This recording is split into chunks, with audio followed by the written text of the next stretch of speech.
Ya, teman-teman, apakah materi kami sudah terlihat? Sudah, Kakak. Ya, baik. Ya. Untuk moderator, mungkin bisa sudah langsung dimulai ya.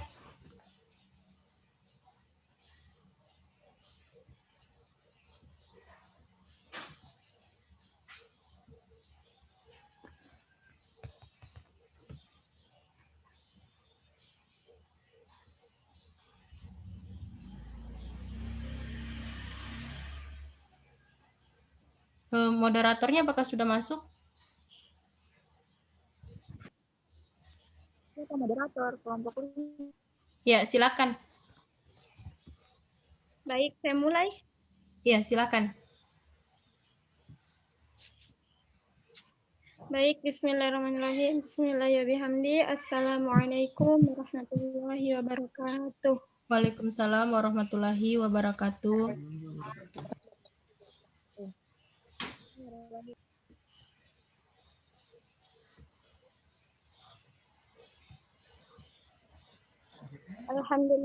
Alhamdulillahirabbil alamin wa bihi nasta'inu ala umuri dunya waddin. Assalatu wassalamu ala asrofil anbiya'i wal mursalin wa ala alihi wa sahbihi ajma'in. Pertama-tama dan yang paling utama lagi kita panjatkan rasa puja dan puji syukur kita atas kehadirat Allah Subhanahu wa taala yang telah memberikan kita nikmat iman dan kesehatan sehingga kita berkumpul pada pagi hari ini. Baik, yang sama-sama kami hormati dosen pengampu kami, Ibu dan teman-teman sekalian yang sangat saya cintai. Baik, langsung saja kepada acara inti, yaitu pembacaan materi atau persentase dari kelompok 5, yaitu kami persilahkan kepada Erniati, yang persilahkan. Ya, baik. Assalamualaikum warahmatullahi wabarakatuh. Terima kasih atas kesempatan yang telah diberikan kepada saya selaku kami dari kelompok 5 akan membawakan materi kami dengan tema anak dengan gangguan emosi dan perilaku, yaitu autis, khususnya autis dan behavioral emotional disorder.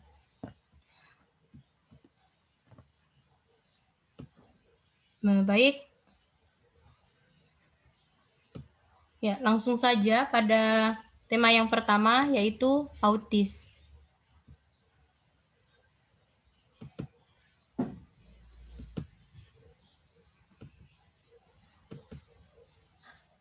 Ya. Autis berasal dari kata autos yang berarti segala sesuatu yang mengarah pada diri sendiri. Dalam kamus lengkap psikologi, autis itu didefinisikan menjadi 3 bagian. Yang pertama, cara berpikirnya itu dikendalikan oleh kebutuhan personal atau cara berpikirnya itu dikendalikan oleh diri sendiri. Kemudian, yang kedua, autis menanggapi dunia berdasarkan penglihatan dan harapan sendiri dan menolak realitas yang ada. Kemudian yang ketiga, keasyikan ekstrim dengan pikiran dan fantasi sendiri. Jadi autis itu adalah gangguan emosional yaitu yang selalu mengarah pada dirinya sendiri. Ya. Selanjutnya, adapun penyebab dari autis itu sendiri, yang pertama yaitu hereditas atau pewarisan dari keturunan dari orang tuanya, yang kemudian biologis, kebutuhan dari si autis tadi, kemudian keadaan keluarga. Nah, keadaan keluarga ini juga bisa menjadi penyebab adanya autis. Misalnya keadaan keluarganya mereka itu tidak baik. Maksudnya si anak ini kurang diperhatikan dalam keluarga tersebut, sehingga menyebabkan anak tersebut mengalami gangguan emosional. Nah, perilaku autis sendiri itu digolongkan menjadi 2 jenis, yaitu perilaku eksesif atau berlebihan dan perilaku berkekurangan. Contoh dari perilaku ini yaitu yang contoh dari eksesif itu seperti yang dikatakan berlebihan itu mengamuk, menjerit, menggigit, mencakar, bahkan memukul dan mendorong. Nah, kalau yang contoh dari perilaku defisit itu ditandai dengan gangguan bicara, perilaku sosial yang tidak sesuai, sehingga anak-anak itu dikira tuli atau emosinya tidak tepat. Misalnya tertawa tanpa sebab, menangis tanpa sebab, dan biasa sering melamun. Ya. Selanjutnya, karakteristik gangguan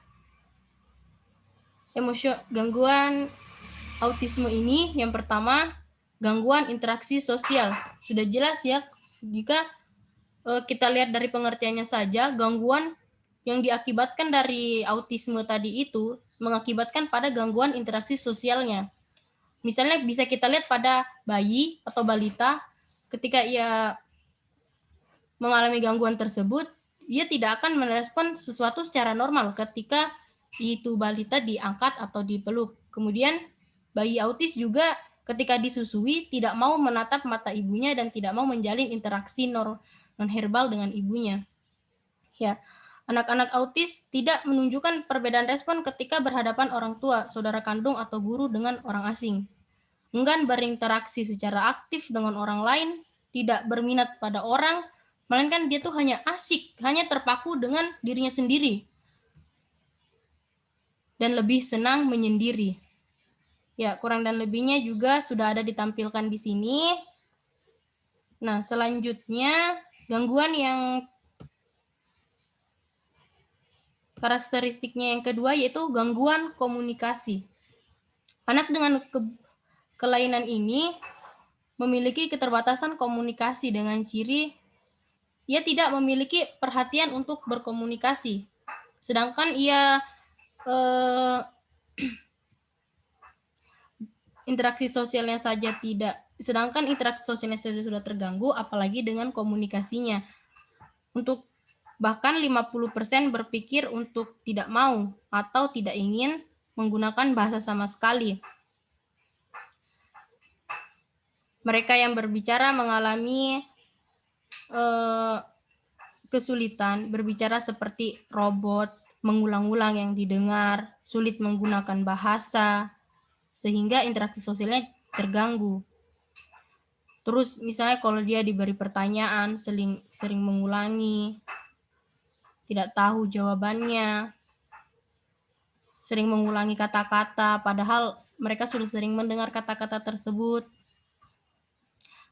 Misalnya juga gangguan dalam komunikasi nonverbal seperti menggunakan gerakan tubuh dalam berkomunikasi selayaknya orang lain, tidak mengekspresikan dengan perasaan atau tidak merasakannya, sehingga kita yang melihat itu sepertinya si anak ini tuh ketika kita berbicara dengan mereka, dia tidak merespon seperti itu, padahal mungkin menurut mereka dia sedang merespon, tapi kita yang melihat kita tidak, dia sepertinya tidak merespon. Nah, yang selanjutnya yaitu gangguan perilaku. Anak autisme ini atau anak yang mengalami gangguan ini, misalnya perilaku yang pertama itu repetitif atau pengulangan. Tingkah laku motorik seperti berputar-putar dengan cepat, memutar-mutar objek, mengepak-kepakan tangan, bergerak maju mundur atau kiri kanan. Dia melakukan semuanya itu dengan keinginannya. Asik sendiri atau berpreokupasi dengan objek yang ia miliki, misalnya berjam-jam bermain dengan satu objek saja. Sulit ketika ia sudah senang dengan objek tersebut, ia akan sulit dipisahkan. Tidak suka dengan perubahannya dari lingkungan atau perubahan rutinitasnya karena ia sudah nyaman dan senang. Karena kita kembali lagi pada pengertian dari awal autisme, yaitu gangguan yang terpaku dan terpacu oleh keinginan dirinya sendiri dan tidak mau menerima realitas yang ada di lingkungannya. Seperti itu. Nah, untuk metode pembelajaran anak dengan berkebutuhan ini, yang bisa kita terapkan itu, yang pertama, modeling. Cara pembelajaran ini dilakukan dengan menirukan atau memberikan contoh yang baik anak dengan autisme. Hal ini juga bertujuan untuk mengembangkan bakat, misalnya dengan memberikan contoh cara kontak mata yang baik. Seperti itu. Kemudian latent learning yaitu orang tua harus membuat sistem belajar seperti tidak belajar, libatkan selalu komunikasi dua arah. Berikan mereka kesempatan untuk berbicara dan biarkan mereka tahu bahwa mereka harus memberikan kesempatan juga untuk orang lain berbicara. Karena si autisme ini kan dia selalu maksudnya selalu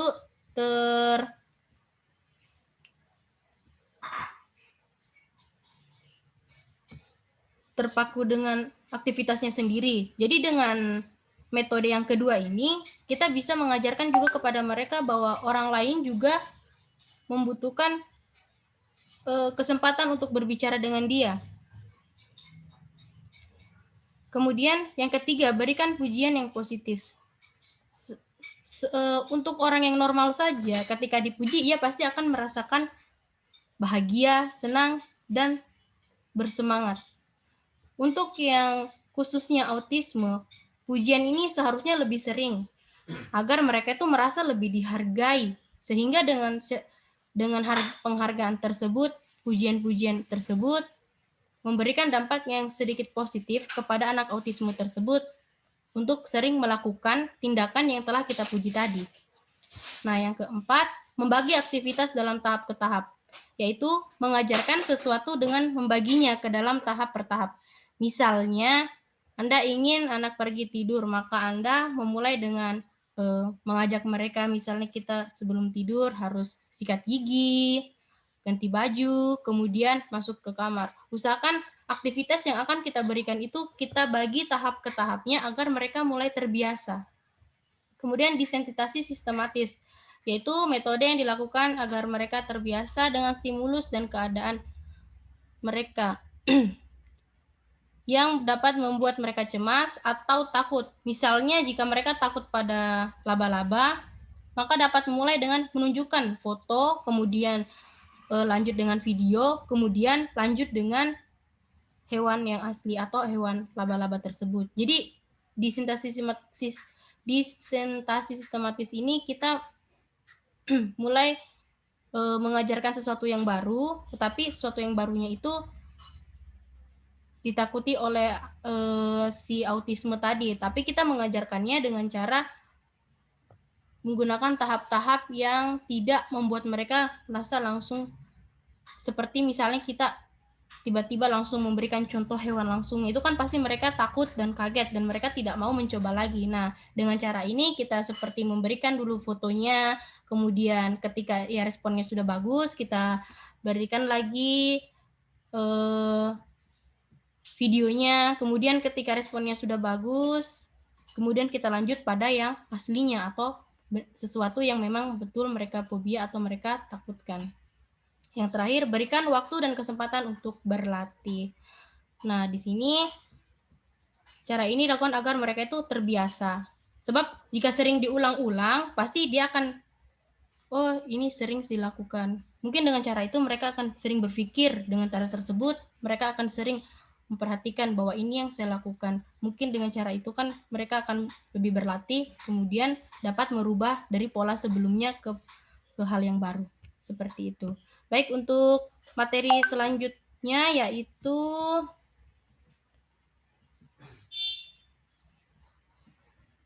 materi selanjutnya itu behavioral emotional disorder. Ini akan dibawakan oleh teman saya yaitu Valencia Simpil.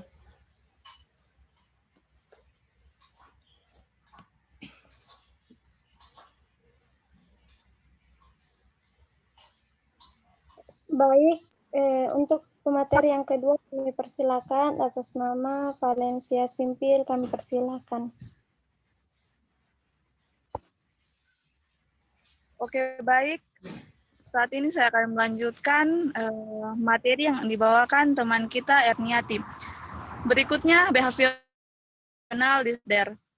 Behavioral emotional disorder atau gangguan emosional dan perilaku adalah suatu kondisi di mana tanggapan, perilaku, atau emosional seorang individu sangat berbeda norma-norma yang umumnya diterima. Emotional disorder ini ya sama stres atau banyak pikiran, kedua, memendam hasrat atau keinginan. Ketiga, dikucilkan dari lingkungan sosial dan kurangnya rasa percaya diri. Faktor-faktor mental disorder yaitu yang pertama keluarga, genetik, sosial, atau dengan kepribadian.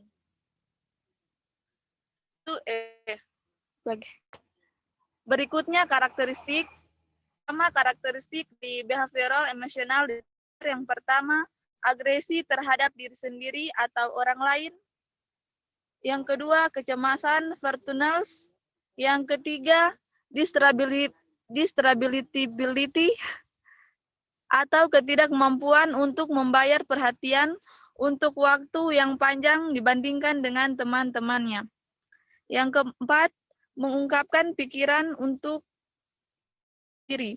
Yang kelima, perasaan depression dan ketidakbahagiaan. Yang keenam, sedikit atau tidak ada teman.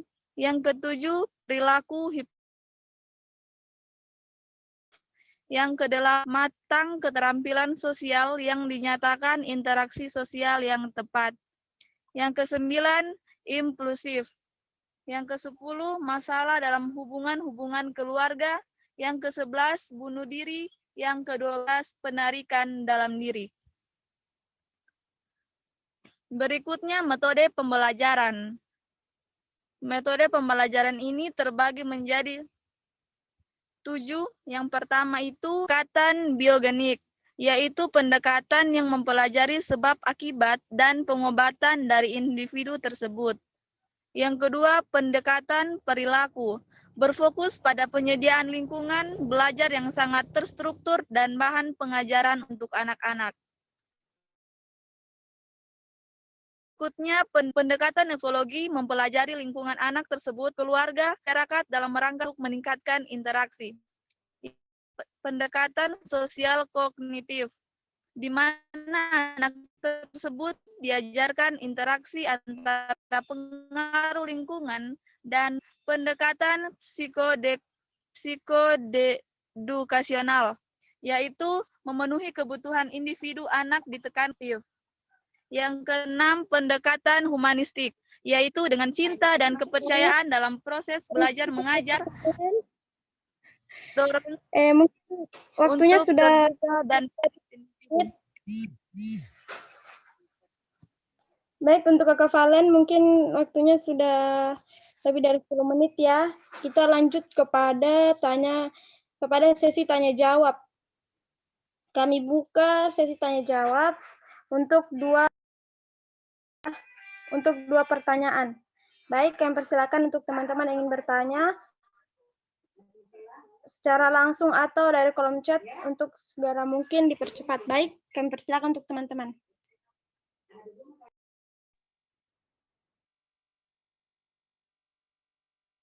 Saya mau bertanya. Baik, kami persilakan untuk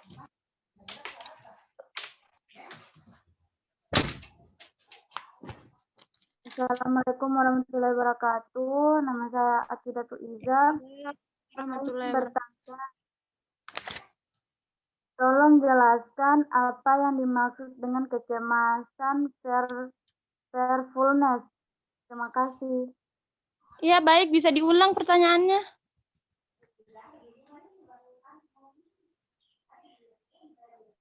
Baik, untuk Saudari Iza, apa bisa diulang pertanyaannya?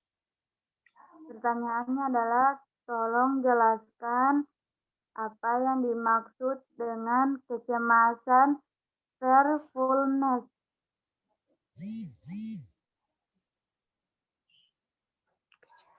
Apa suara saya kedengaran? Ya, apa jelaskan yang dimaksud dengan Kecemasan fearfulness.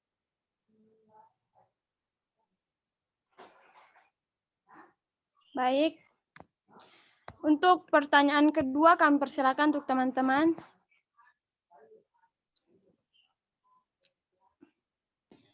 Saya moderator. Baik, untuk Farid Abdul Latif, kami persilakan. Terima kasih waktu yang telah diberikan. Perkenalkan, nama saya Farid Abdul Latif, stambuk A41120088. Yang saya pertanyakan di sini tentang autis. Bagaimana bayi yang autis untuk kita tindak lanjuti atau kita cara menangani bayi yang sedang autis? Bagaimana cara pengobatannya sedangkan dia belum bisa menunjukkan hal tersebut, ataukah menunggu dia sampai besar dulu, atau bagaimana yang penanganannya ini bayi yang terkena autis ini? Terima kasih, moderator. Baik, bagaimana penanganan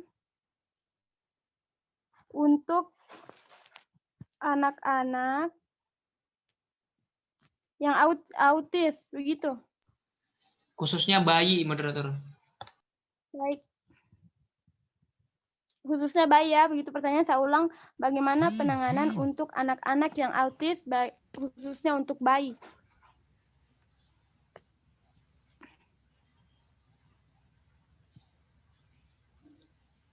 Baik, kami persilakan untuk pemateri menjawab pertanyaan dari teman-teman.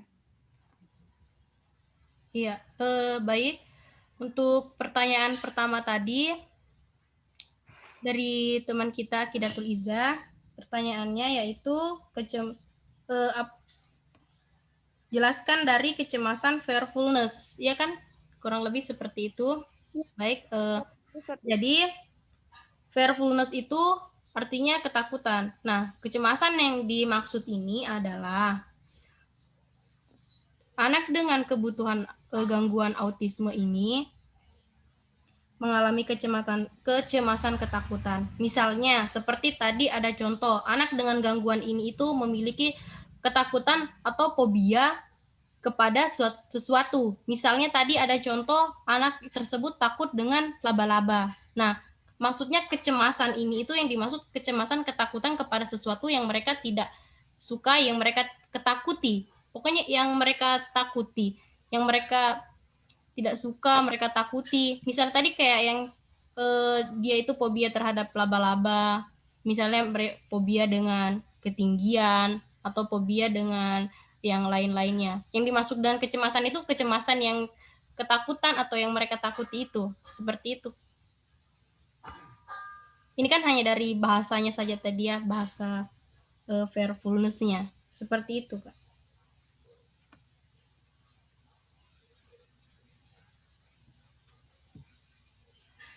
Ya, terima kasih. Baik, mungkin untuk saudari Akidatul Iza bisa dimengerti dari pernyataan Erniati. Ya, bisa. Terima kasih. Iya. Terima kasih. Baik, untuk berlanjut kepada pertanyaan kedua dari saudara Farid Abdul Latif. Pertanyaannya, bagaimana penanganan untuk anak-anak yang autis, khususnya anak bayi?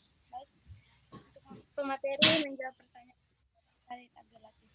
Ya, baik, karena ini tadi masih masuk dalam materi saya. Jadi, menurut saya, penanganan untuk gangguan ini atau gangguan autisme, untuk khususnya pada bayi, misalnya kita bisa mengenali, kan di sini berarti kita sudah bisa mengenali gejalanya itu dari bayi. Nah, kalau kita sudah bisa kenali gejalanya itu dari bayi, maka tentunya tindakan-tindakan selanjutnya itu memang harus sudah dipersiapkan dan terpikirkan kita sebagai orang tua. Nah, menurut saya, tindakan yang harus kita lakukan itu setelah kita mengetahui anak tersebut mengalami gangguan sejak bayi, tentu kita harus memeriksanya terlebih dahulu kepada ahlinya.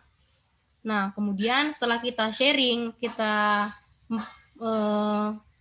memeriksakan anak tersebut, tentunya kan pasti kita dapat arahan dari tempat kita melakukan sharing itu. Kemudian dari situ kita akan mulai menerapkan metode-metode apa saja yang menurutnya kita itu baik untuk anak kita. Dan kita sudah bisa mulai melatih mereka sejak bayi. Tapi kan di sini pasti kalau dari bayi dengan usia-usia lain itu pasti caranya sangat berbeda ya, karena bayi tentu responnya dengan anak-anak usia dini itu anak usia dini yang lainnya itu pasti berbeda. Kalau menurut saya, ketika ia masih bayi itu mungkin lebih ke kasih sayangnya kedua orang tua, keluarga, dan lingkungan dari anak tersebut. Jika kita sudah mengetahui anak ini mengalami kelainan, maka jangan tempatkan mereka atau usahakan berikan lingkungan kepada mereka itu lingkungan yang dapat membantu, mendukung kelak supaya ke depannya atau selanjutnya di usia-usia mereka selanjutnya itu autismenya tidak sangat berdampak negatif terhadap dirinya mereka. Kayak misalnya tadi keluarga, usahakan keluarganya itu harus keluarga yang lengkap dan menyayanginya, lingkungan sekitarnya. Kalau menurut saya sih seperti itu, Kak. Terima kasih. Baik, terima kasih atas pernyataan dari Saudara Erniati. Bagaimana untuk Farid Abdul Latif? Apa dapat dimengerti? Ya, Baik. kalau masalah itu saya mengerti maksud yang saya pertanyakan di sini. Kalau itu ya memang prosedurnya seperti itu. Tapi bagaimana untuk misalkan kita yang masih dini dalam mempelajari autis ini, ibu-ibu yang masih dini tentang mengenal autis ini, hanya karena misalkan saja biayanya untuk ke rumah sakit itu tidak tidak mampu lah dibilang. Nah, jadi bagaimana langkah-langkah awalnya, langkah awal yang mendasar bagi orang awam tentang penanganan autis ini. Dia sudah tahu autis, tapi dia tidak mempunyai biaya atau alternatif untuk konsultasi. Jadi langkah awalnya itu apa yang harus diambil sehingga anak ini tuh bisa cepat ditangani. Begitu. Baik, kami persilakan untuk pemateri. Ya. Berarti ini untuk misalnya beda kondisi ya, Kak. Misalnya untuk ibu yang baru-baru mengetahui tentang gangguan ini, kemudian langkah yang harus diambil ketika mengetahui anaknya itu mengalami gangguan ini. Menurut saya, misalnya anak saya mengalami gangguan tersebut, maka hal yang akan saya lakukan yaitu tentunya saya akan lebih memperhatikan. Memperhatikannya itu mungkin seperti yang saya bilang dari awal, pertama kita mulai dari lingkungan keluarga dulu, Kak. Karena ketika ia masih bayi dan sampai anak usia dini itu, lingkungan yang paling dekat dengan anak tersebut, lingkungan keluarga. Nah, selain dari lingkungan keluarga itu, jika memang untuk berkonsultasi belum ada biaya, kan kita sekarang sudah canggih ya, sudah bisa lewat HP, kita bisa share di situ bagaimana penanganannya atau bagaimana cara mengatasinya. Nah, kemudian kita bisa terapkan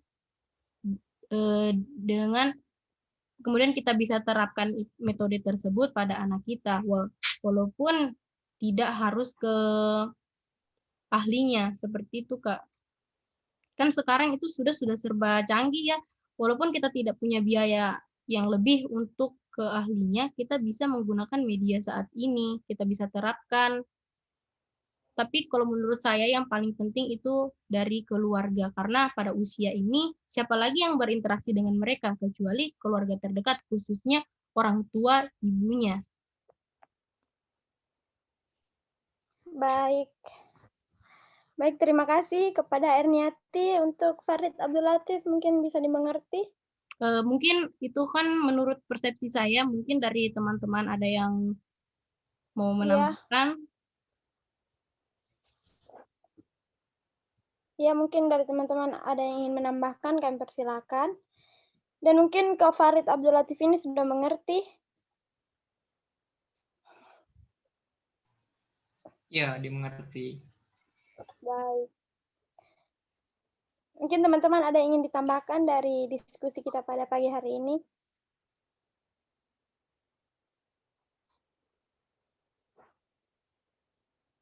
Baik, mungkin sekian ya mungkin diskusi kita pada pagi hari ini yang dibawakan oleh kelompok 5 dan kita lanjut kepada kelompok 7.